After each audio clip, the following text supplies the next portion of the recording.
एक ओंकार सतनाम करता पुरुष निर्भव निर्वैर अकाल मूरत अंजूनी सैभं गुरु प्रसाद जप आदि सच जुगादि सच है भी सच नानक होसी भी सच।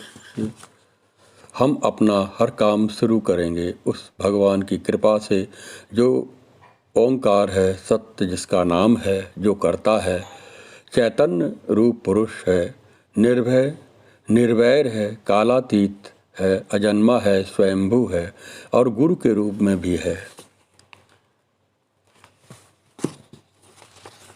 आज हम बताने जा रहे हैं 12 पौड़ियों का दूसरा हिस्सा जो आता है, उसमें 4-4 पौड़ियों के 3-3 परिच्छेद हैं। पहले हिस्से की 7 और ये 12 मिला करके 19 पौड़ियाँ जो जपजी साहब का पूर्वार्ध होता है। 3 परिच्छेदों में इसका पहला श्रवण महिमा के बारे में पौड़ी का कथन व उसका हिंदी में अनुवाद बता रहा हूँ। सुनिए सिद्ध पीर सुरनाथ, सुनिए धरती धवल आकाश, सुनिए दीप लोय पाताल, सुनिए पोई न सके काल, नानक भक्ता सदा निर्विवास, सुनिए दुख पाप का नाश। भगवान का नाम श्रवण करने से, भगवान की महिमा श्रवण करने से क्या होता है, यह इसमें बताया गया है। सुनिए यानी सुनने से, ईश्वर का नाम, उसकी महिमा सुनने से दुनिया में सिद्ध पीर सुरनाथ आदि हो गए हैं। भगवान का नाम सुनने से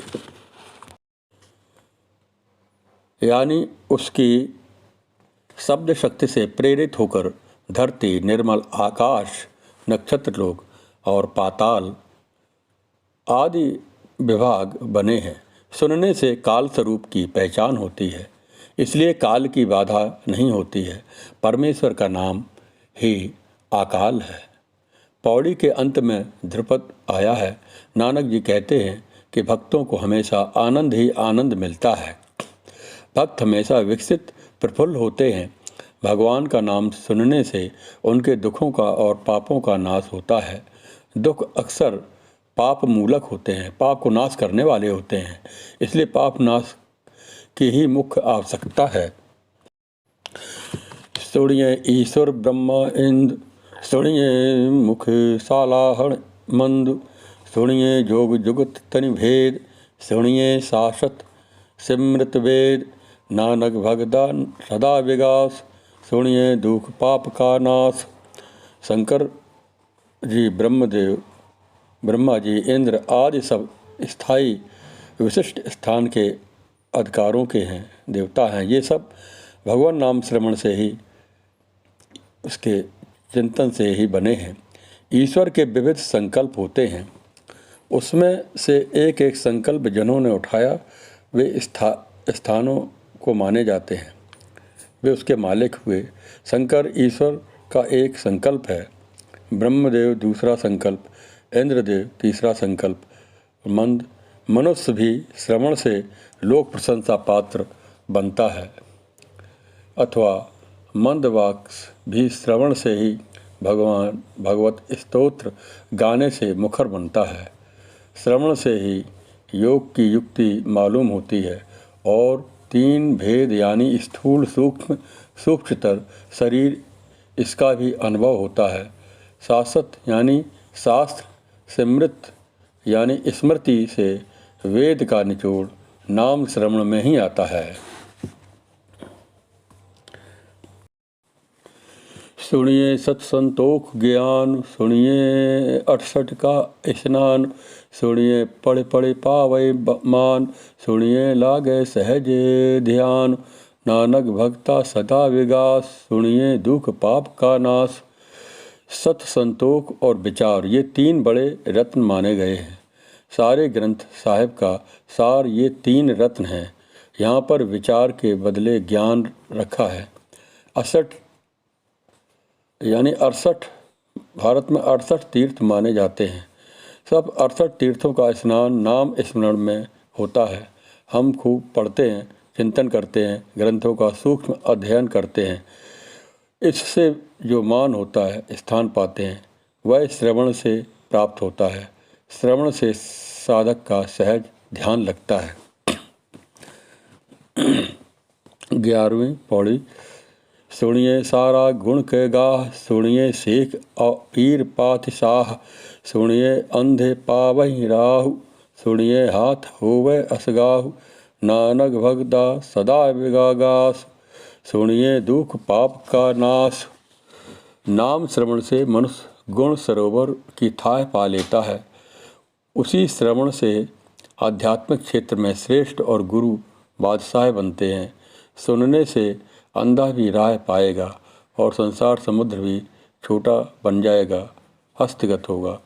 इन 4 पौड़ियों में श्रवण महिमा के बारे में बताया गया है। ये भक्ति मार्ग में, नवधा भक्ति में भी श्रवण का नाम महत्व है। श्रवणम कीर्तनम के यानी श्रोतव्यो मंतव्यो निदिध्यासतव्य इस उपनिषद के वचन के अनुसार दिखता है। यहाँ पर श्रवण महिमा बताई गई है। उसके बाद की जो 4 पौड़ियाँ हैं वो मनन महिमा की हैं।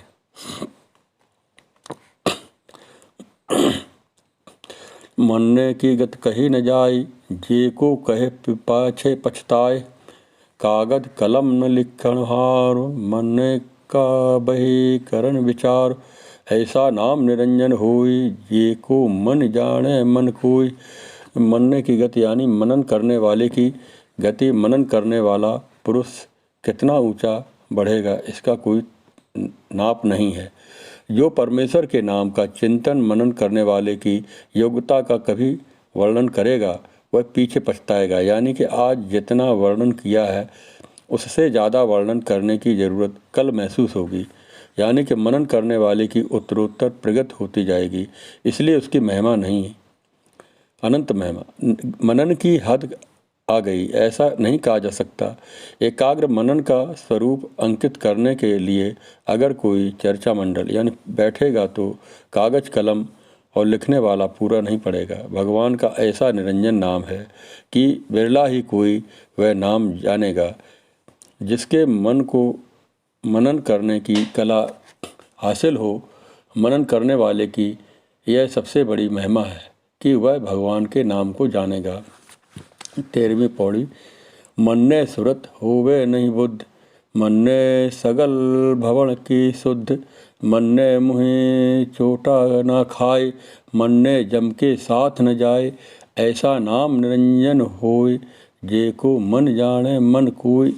मनन करने से सुरत होती है यानी तन्मयता होती है और फिर मनन में बोध होता है।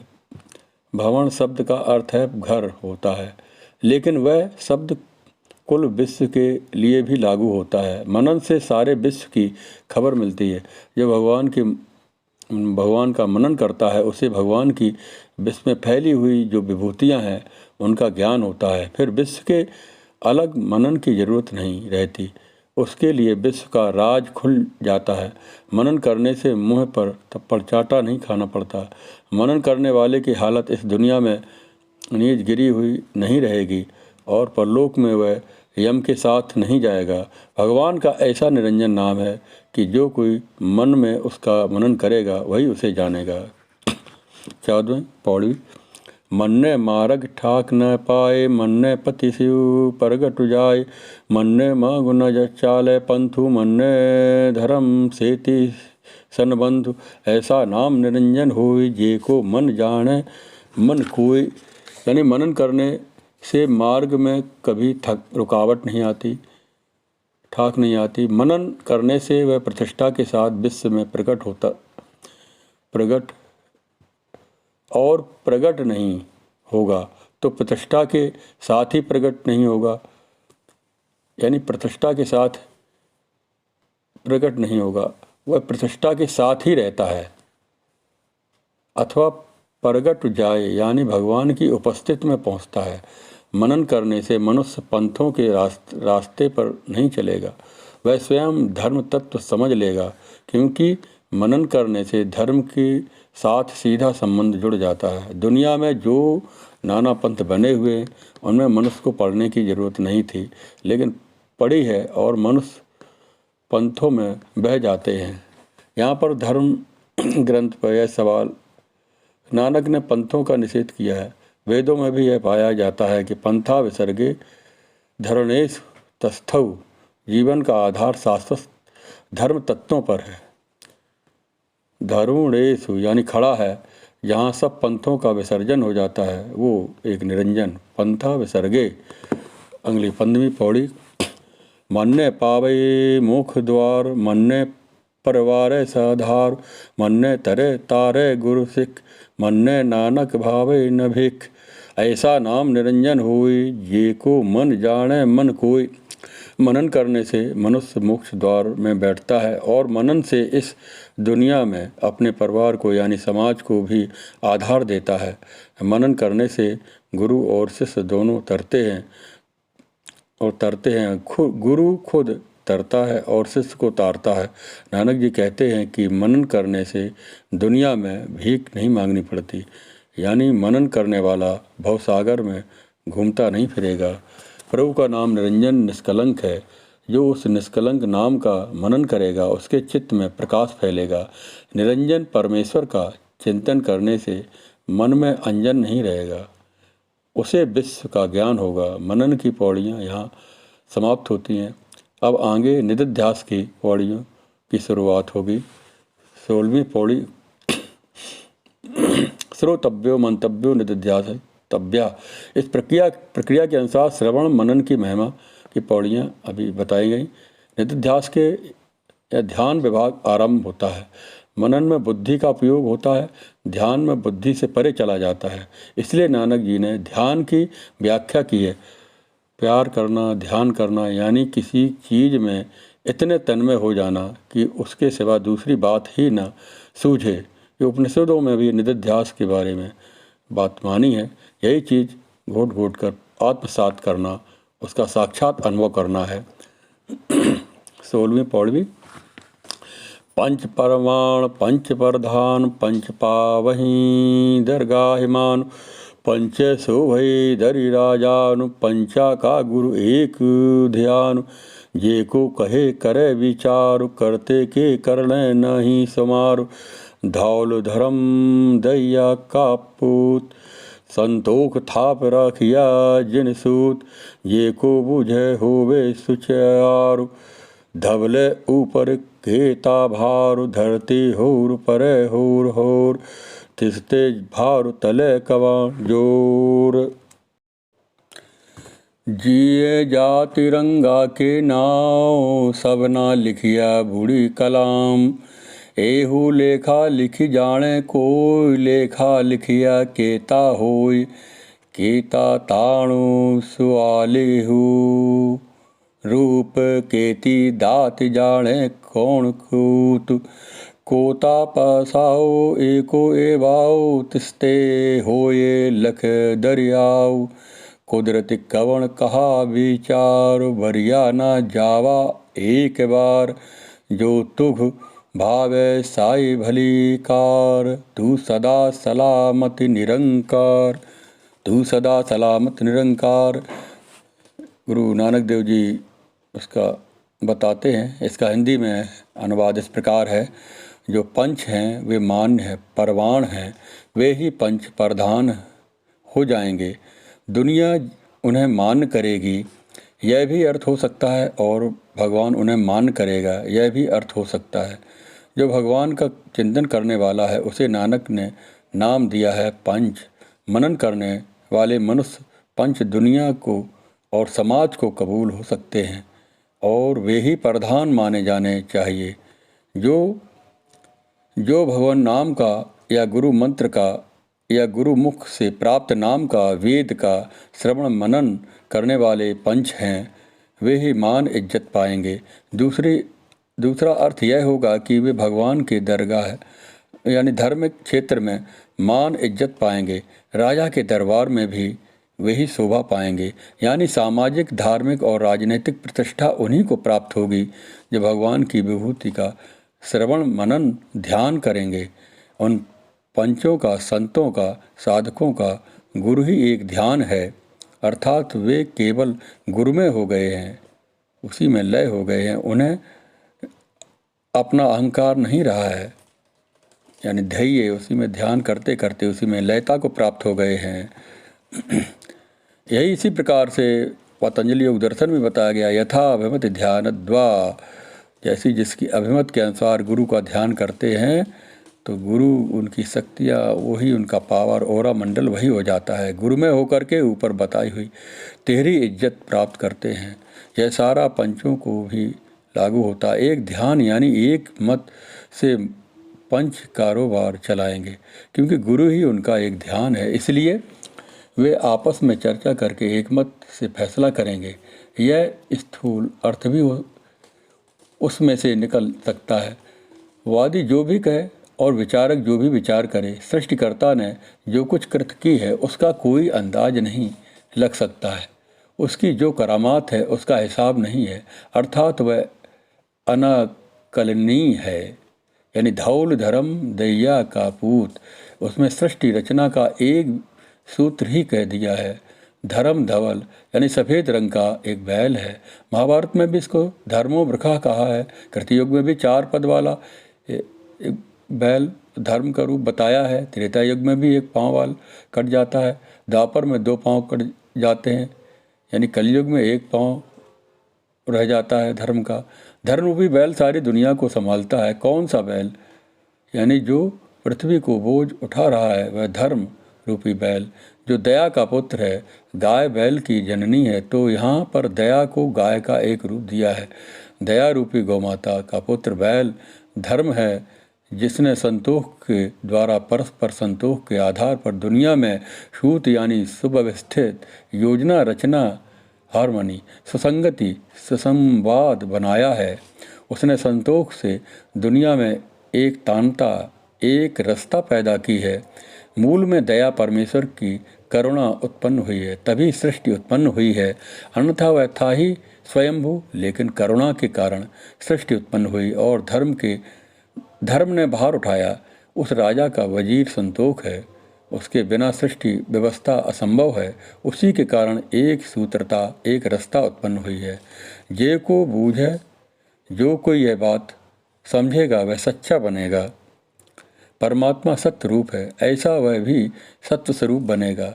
हमें यह पहचानना चाहिए कि एक ही सत्य स्वरूप भगवान सृष्टि में भरा है। यहाँ एक ही चौपाई में सृष्टि रचना का सारा रहस्य बता दिया है। मूल परमेश्वर सत्य स्वरूप है, उसे दया आई इसलिए सृष्टि पैदा हुई, फिर उससे धर्म पैदा हुआ। धर्म ने अपने काम के लिए संतोष की स्थापना की, जो सुसंगति, सुसंवाद, हार्मनी पैदा करता है। जो कोई यह जो समझेगा उसके ध्यान में आएगा कि वह बैल ढबले पर कितना भार है, सबका सब भार उसी पर है।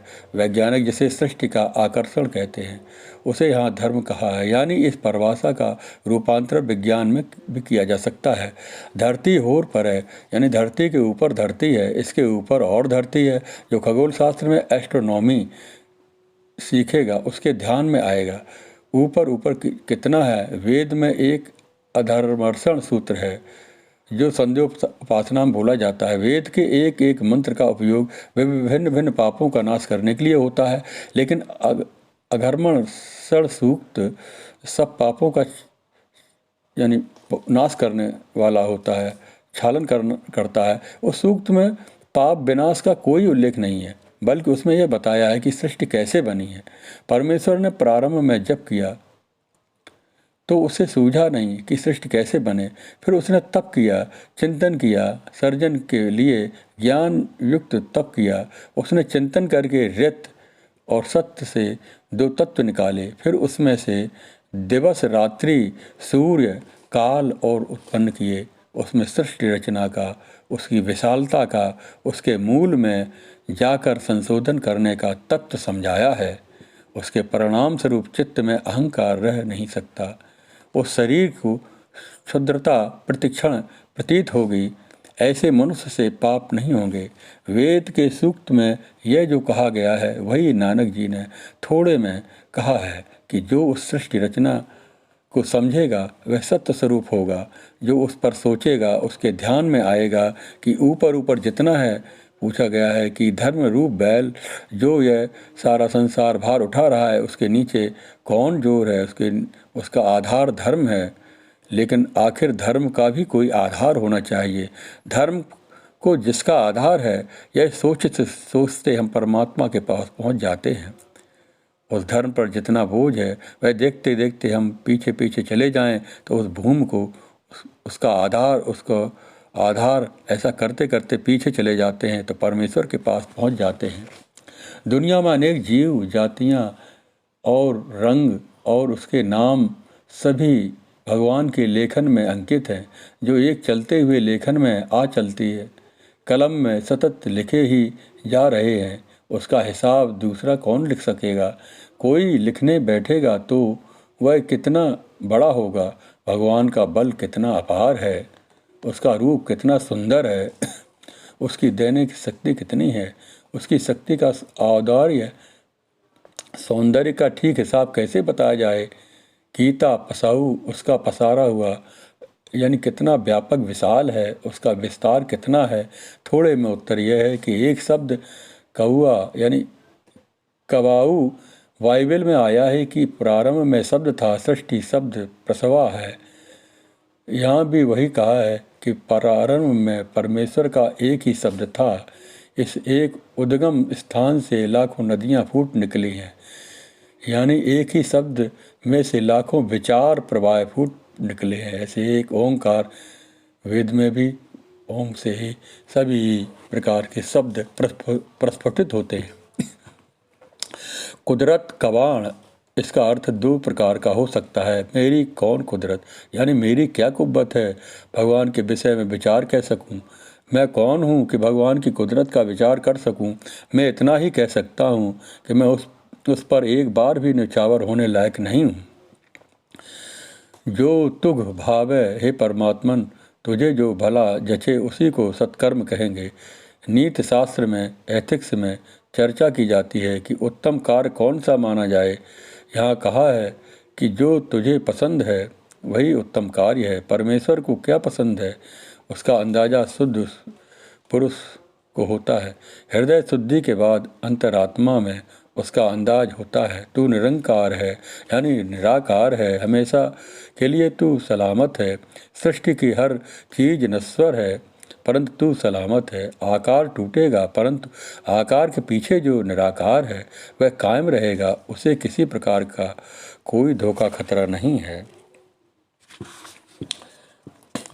असंख्य जप असंख्य भाव, असंख्य जप असंख्य भाव, असंख्य पूजा असंख्य तपताव, असंख्य ग्रंथ मुख वेद पाठ, असंख्य जोग मन रहे उदास, असंख्य भगत गुण ज्ञान विचार, असंख्य सती असंख्य दातार, असंख्य सूर मोह भक्सार, असंख्य मौनि लिख लय तार, कुदरती कवण कहा विचार, बारिया न जावा एक बार, तू तुघ भावे साए भले कार, तू सदा सलामत निरंकार।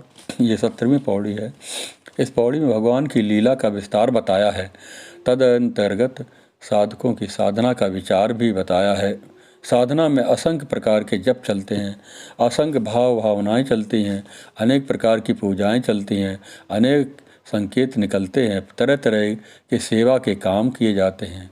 उनमें मनुष्य को अनेक विध तापदायक तपस्याएं करनी पड़ती हैं। वेद पाठ का एक बड़ा साधन है जिसके रटने में लोग अपना जीवन लगाते हैं।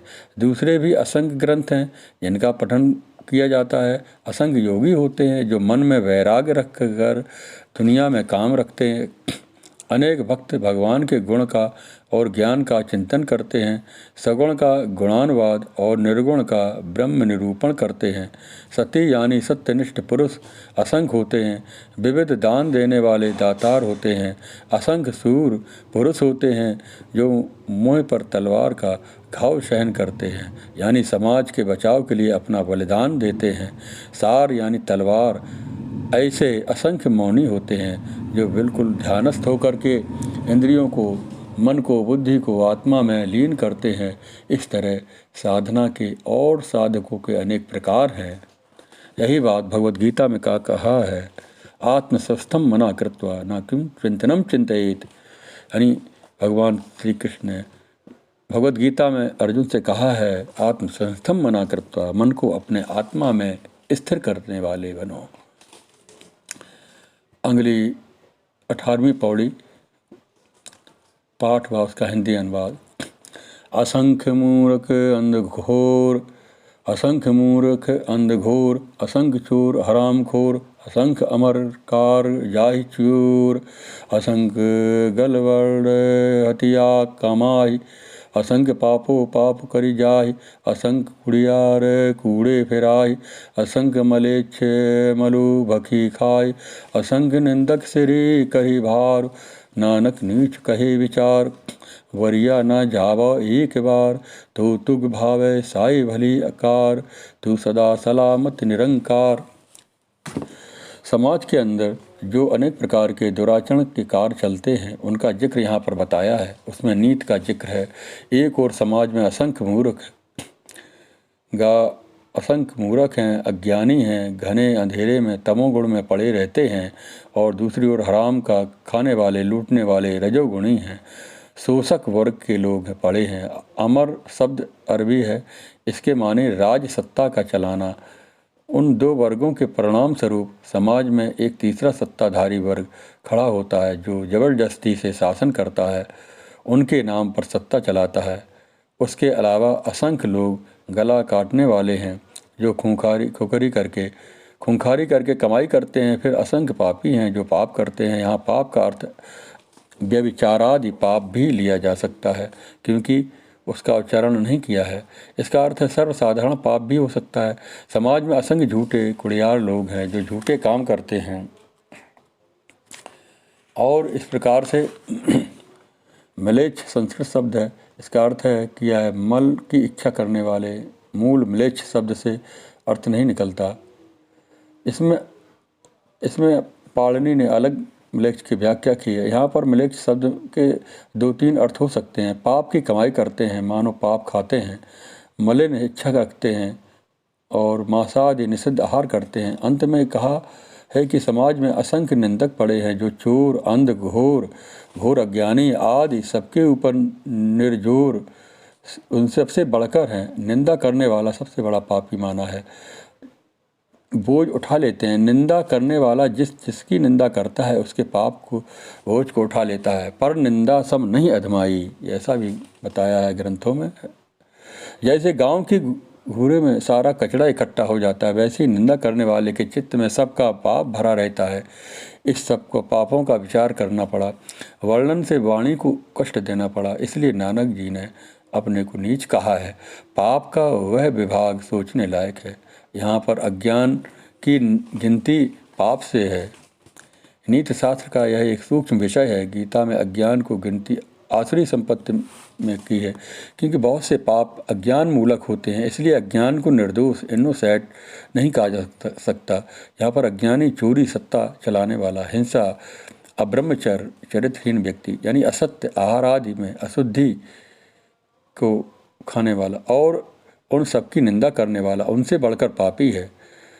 इस पर बड़ा ही सुंदर विवेचन है, जिसे हमारे शास्त्रों में 5 नियम भी बताया है। अहिंसा, सत्य, आस्तेय, ब्रह्मचर्य, अपरिग्रह, इन पांचों के विरोध में 5 पाप होते हैं। अहिंसा के विरोध में हिंसा, सत्य के विरोध में असत्य, आस्तेय के विरोध में चोरी, ब्रह्मचर्य के विरोध में व्यभिचार, अपरिग्रह विरोध में परिग्रह होता है। बौद्धों ने भी जिसे पंचशील कहा है और वेदों में 5 यम कहा है। इनके विरोध में होने वाले पापों का यहाँ जिक्र है। आहार शुद्धि की भी बात कही है। हिंदुस्तान की साधना में बहुत सी बड़ी बातें मानी गई हैं। उपनिषदों में गीता में भी अन्य साधना मार्ग के आहार शुद्धि के बारे में बताया है। केवल आहार शुद्धि पर जोर देना ही दूसरे पापों को चलाते रहना गलत है। यानी आहार शुद्धि के साथ साथ मनसा वाचा कर्मणा हमारा शुद्ध होना चाहिए।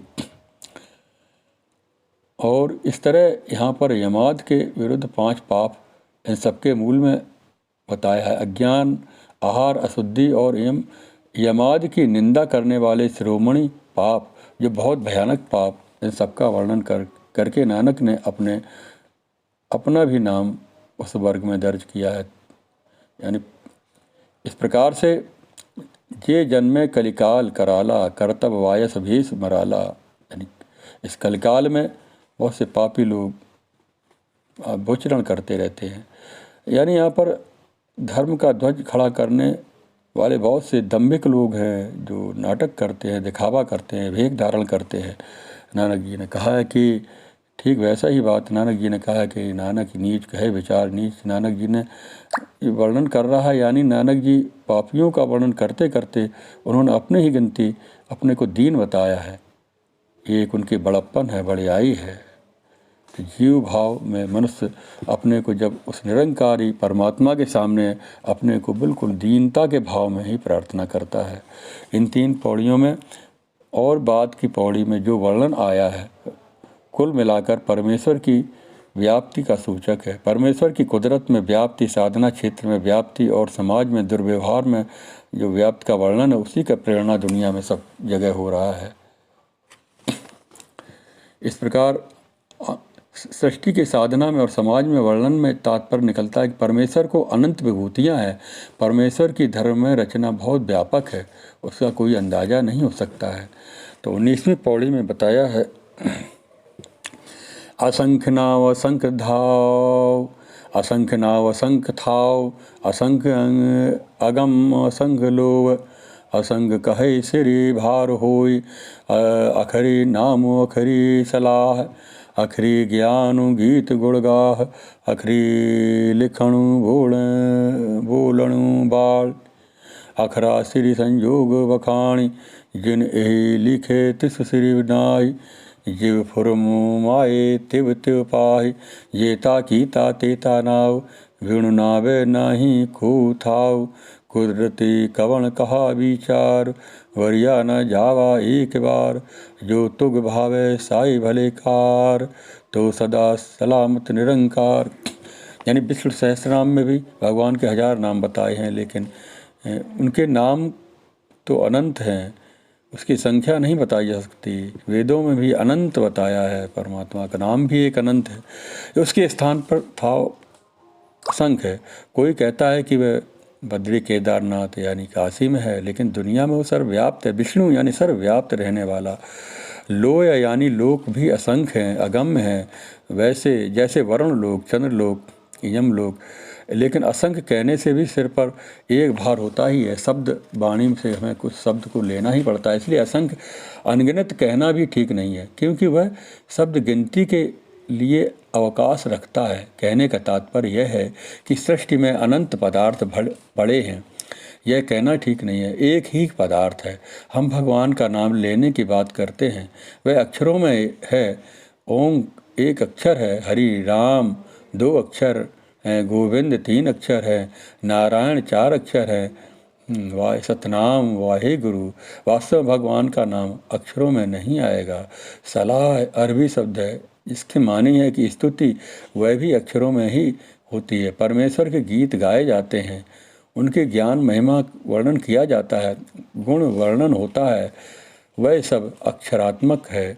वाणी लिखी जाती है, बोली जाती है, वह सब अक्षरात्मक है। श्री संयोग हर एक के सिर पर कपाल पर जो दैव विवरण लिखा है वह भी अक्षरात्मक है।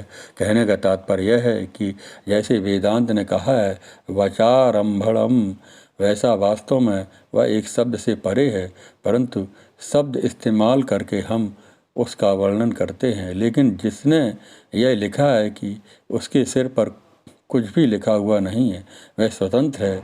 जो कुछ लिखा गया है सृष्टि के कानून के वश है, लेकिन परमात्मा परमेश्वर उससे परे है। वह जिसे फरमाएगा वैसा ही प्राप्त होगा। सारांश, भगवान ने जितना भी किया है सब उसका नाम ही नाम है। भगवान के नाम के बिना कोई जगह खाली नहीं है। साधना कई तरह की होती है, उन सब साधनाओं में श्रेष्ठ साधना भगवान का प्यार, भगवान का नाम ही है। यहाँ पर निधिध्यासन का हिस्सा समाप्त खत्म होता है और साथ ही 12 पौड़ियों की जपजी का दूसरा हिस्सा भी है। अब अगली 20वीं पौड़ी अगले भाग में कहेंगे। ओम सतनाम वाहे गुरु, सतनाम वाहे गुरु।